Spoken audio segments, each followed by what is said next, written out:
think about it like that.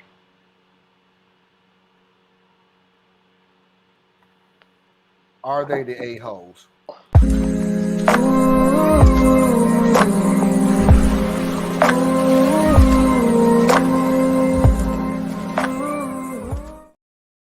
I mean, am I the a-hole? That's what I meant to say.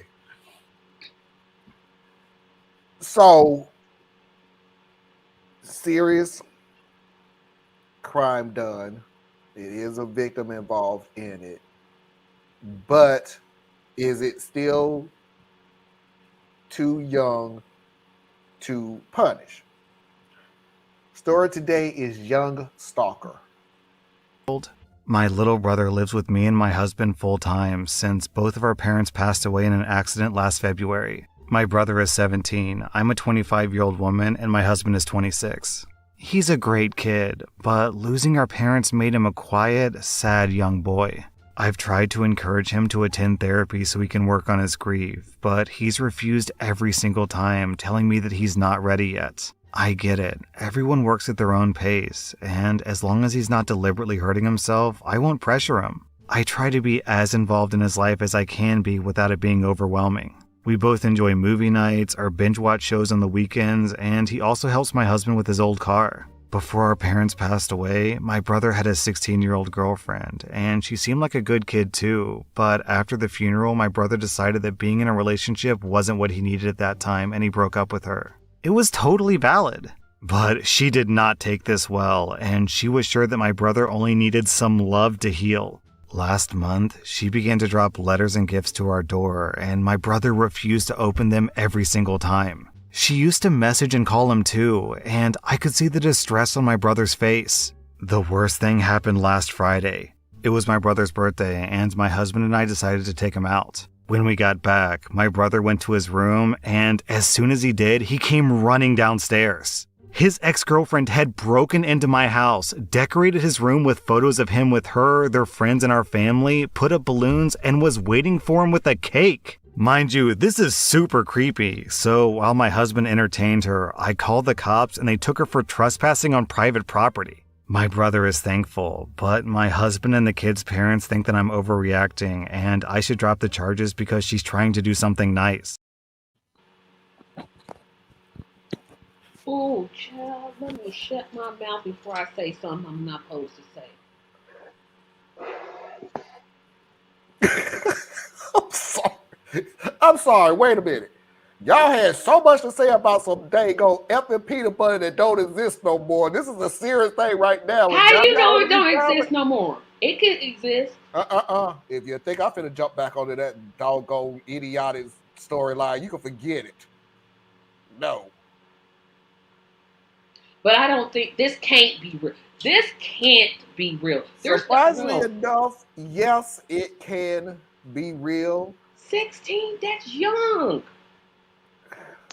Love knows no number. This person doesn't know how to be told no. And that's, I think, where we're at. My thing is, no one taught this young man how to properly break up with someone. That's one, right? You know, if you don't properly break up with people, you can trigger certain behaviors that then you got to deal with downstream. It's still not your fault per se, because I believe you can break up with anybody for any reason. But there's a way that you break up with people, right? So obviously his method was, I ain't gonna do this no more, which was my approach when I graduated high school. I'll be honest. This is before I learned how to do it properly. Because when I graduated high school, I immediately broke up with the two girls I was dating and stopped talking to everybody I knew. And I was done. Like cold turkey, done. Because I was like, I'm heading off to school. So I'm going to get some new girls to chase when I go out to school. So there ain't no sense in pretending like this is going anywhere. And seen, right? But this young man was going through his grief. He didn't break up properly. Okay, cool. That's the flaw I would put on him. But the girl obviously has some issues and hasn't been taught how to navigate her emotions and relationships. So she don't have no boundaries. So yeah, break in my house.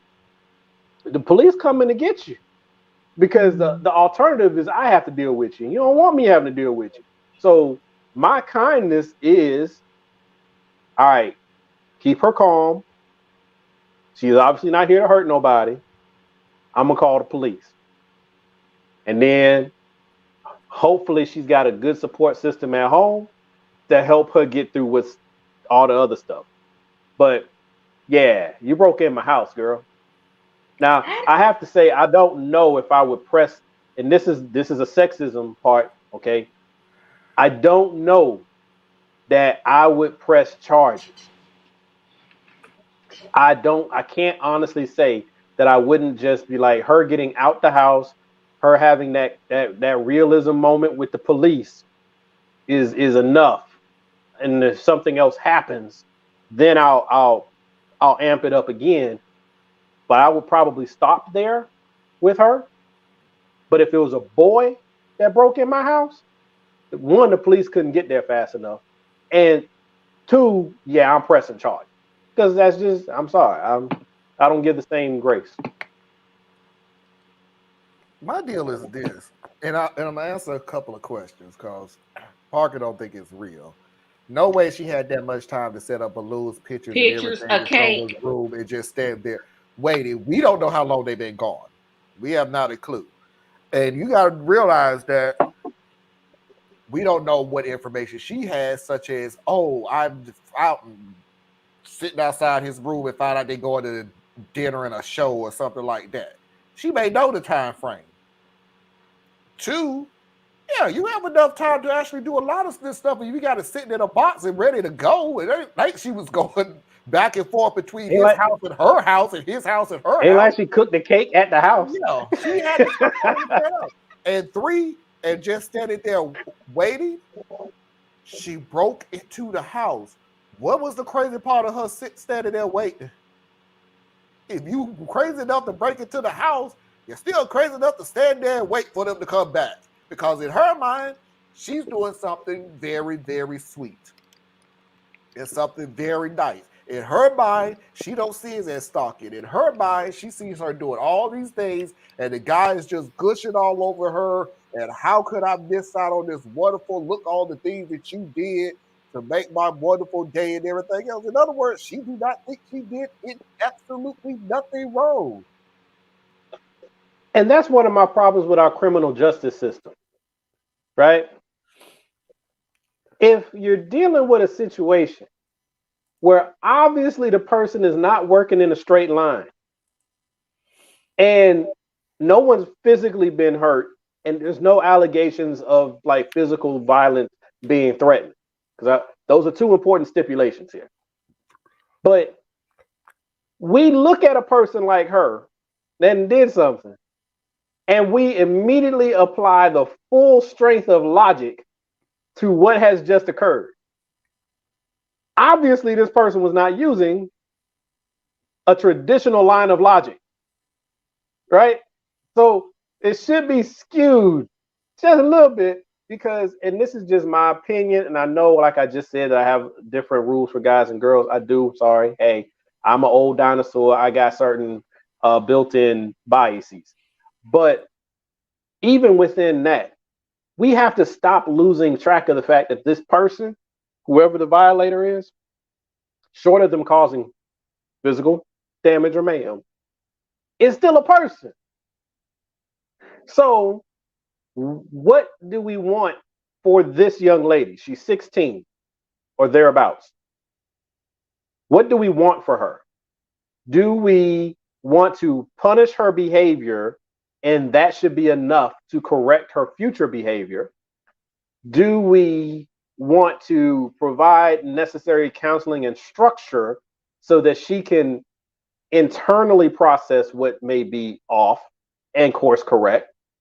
Or do we want to find out maybe she's a danger to herself and others and she needs to be removed from the traditional system and given that level of care? Like, what do we want? And then do what's next. But America is so obsessed with punish first. It's just sad. Because you have to. I'm just gonna pick it back off of what you're saying, Theas. What is it that you initially want? Do you want this? Are you so afraid and so scared and so busy? You gonna make sure that she never do this to your brother and society and everything else, or do you just want her to stop messing with your brother? It is two different punishments. It literally is two different punishments. Because what you can do is get the police to come and it's an embarrassment. Police coming to your house to arrest this girl. We don't know who's outside. We don't even know what time of day this is. And she's coming and getting arrested and getting pulled out. And regardless of it shouldn't and all this other stuff, it shouldn't happen and everything else, word's going to get out of what happened. The embarrassment is going to be on. So do you really need to press charges? I don't know. That's on you. I don't know what I would do at that time. I hope I never find out what I have to do at that time. But yeah, what is your dish? What do you want to happen? Do you want her to be punished for the rest of her life where she has a record, so now she can't go to college, or it's going to be very hard for her to go to college anytime soon?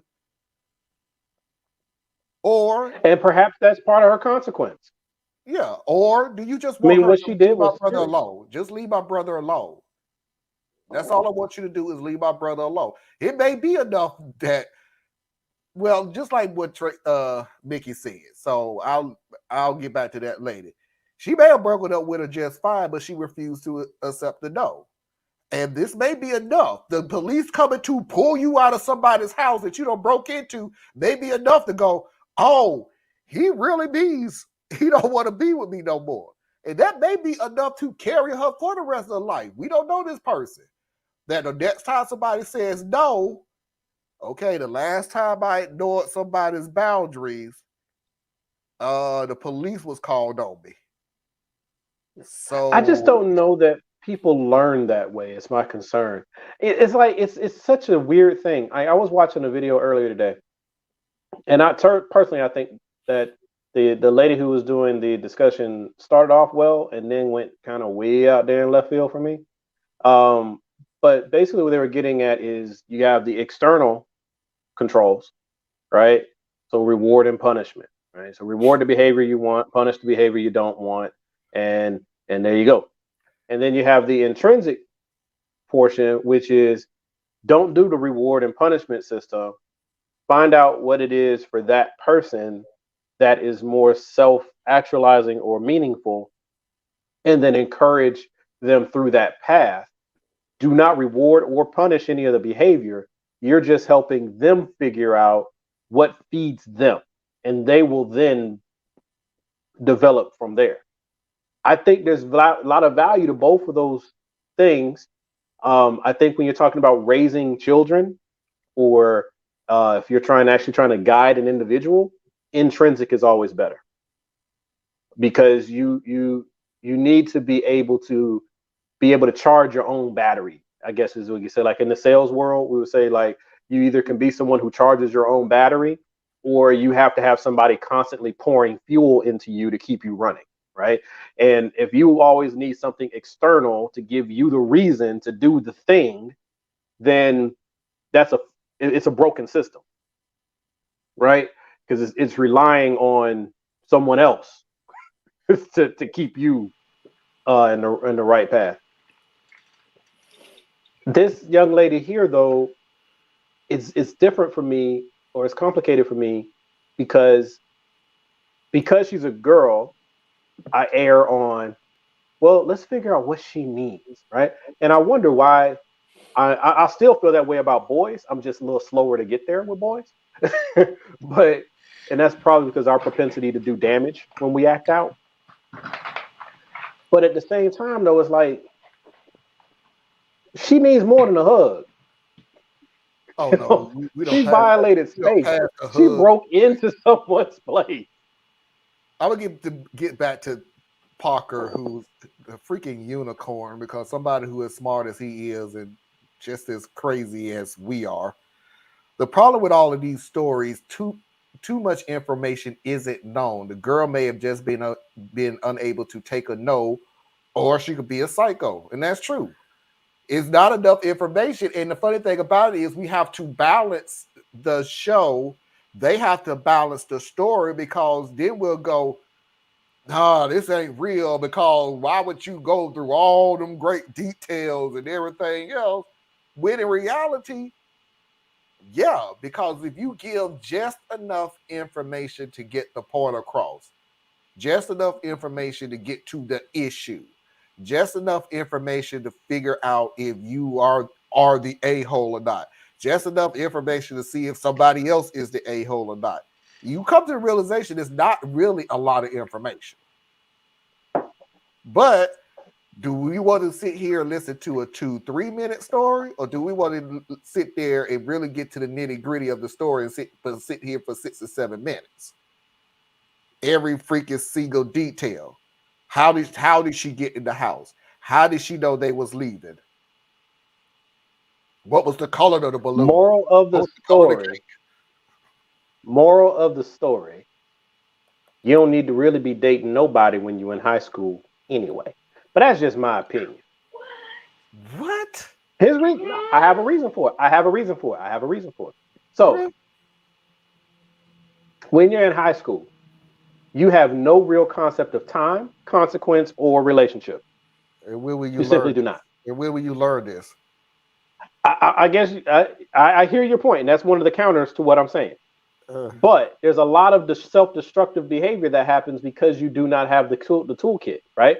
So personally, I would rather you wait until you finish high school to start dating and doing all those things. It's only a matter of 2 to 3 years difference here, okay?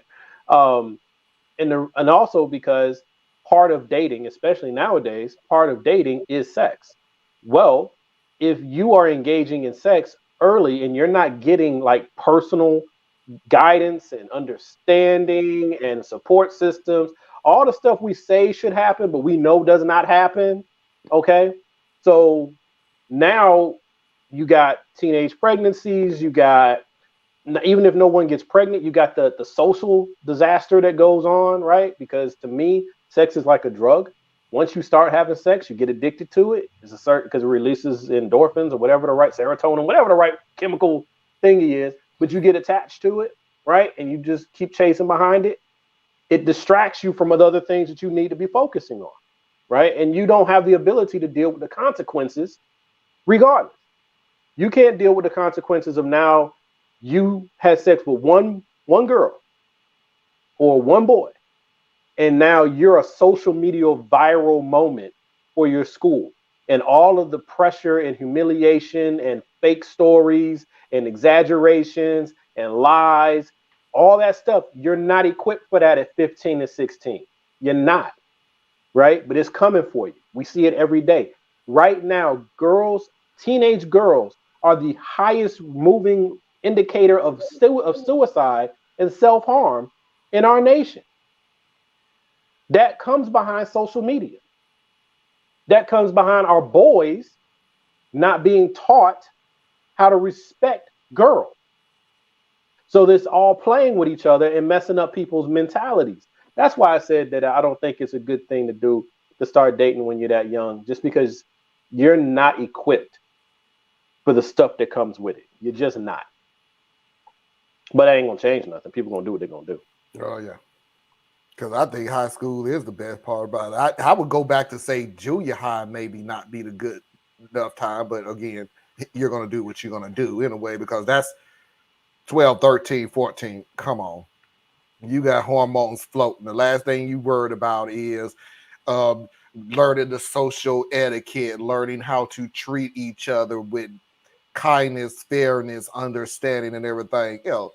High school, yeah. I need you to learn this stuff before you become a grown-ass person going to college where you don't have any guidance above authority, because your parents ain't there no more. I mean, in the majority of the thing, your parents ain't there no more to sit there and go, you're an idiot. Stop that. They ain't there no more. I agree. And that's why there's not a perfect way I guess, to approach this thing, because what's broken is our societal system. What's broken is our communal attitude. What's broken is our ties as adults in playing our role towards our children. That's what's broken. Kids are going to be kids. They're the same every single generation because it's just animal behavior, animal reaction. That's what we do, right? But it's the adults who have been down the path who have traditionally been responsible for helping to guide, right? The big brother, big sister, the uncle, the aunt, like everybody has a role that's played traditionally. And now a lot of those systems are broken down. So you don't have that at play anymore. So it's just kids guiding kids. And then you add social media on top of it, where everybody is just an exaggerated version of their real selves. So you still aren't getting the truth there. It's such a scary thing when I look at, I mean, as you guys know, just buried my niece. She was 15 years old, committed suicide. I mean, 15, right?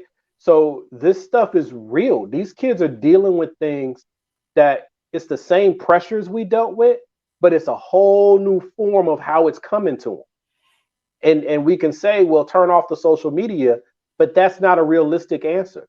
Telling kids just turn off the social media is as effective as telling kids to just abstain from sex.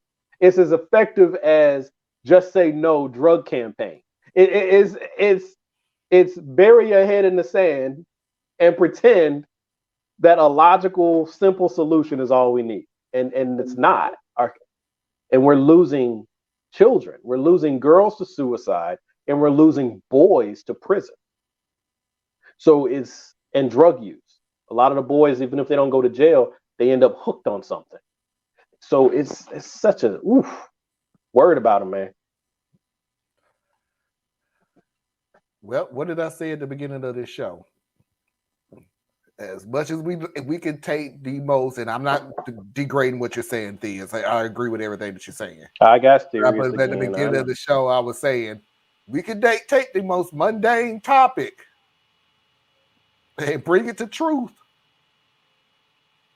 Our minds just work that way. That's why we're on our third season of the show. Parker, and this we'll move on. Parker has been watching this show way too much. I'm gonna need Parker to take a break. The only thing that would be worse is if she would have stood there in the room waiting, but then she took individual bites out of each piece of the cake before presenting it to him when he would get home. See, Parker, you've been watching this show way, way too much.